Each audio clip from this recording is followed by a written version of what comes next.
Vous vous souvenez les 2 directions que notre corps ou notre cerveau peut prendre en fonction de comment on vit les événements autour de nous? Soit il va prendre une voie salutogène avec donc des réponses qui vont être compatibles avec notre santé, notre longévité, notre vitalité, notre bien-être en général.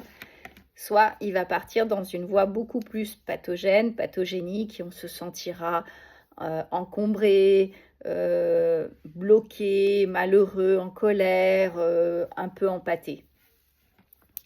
Cette direction, je vous l'ai dit, pour pouvoir partir dans cette voie-là, il faudra faire un effort de conscience dans un premier temps. Donc on m'a demandé un petit peu effectivement comment on arrive à faire ce choix.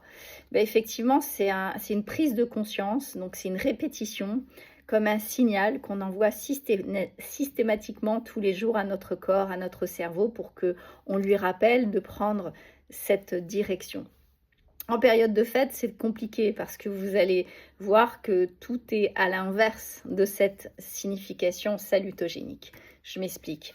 On mange beaucoup, on mange trop, on mange tard, on boit de l'alcool, on mange un peu plus sucré, un peu plus gras. Alors, il n'est pas question d'annuler tout ça, il est question de voir si on en a besoin tous les jours. Première chose. Parce que quand on est malade, qu'est-ce que fait le corps? Ben, il nous demande de jeûner, il nous demande d'arrêter de manger. Et en fait, c'est ça l'intelligence du corps, c'est que quand on a dépassé la limite, il se régule tout seul. Alors, pour éviter d'arriver à tomber malade à la fin des fêtes, il faut déjà préparer ce petit jeûne intermittent, tout en passant des bonnes fêtes, parce que le but c'est de passer des bonnes fêtes et de continuer et revenir en pleine forme après le début janvier. À bientôt!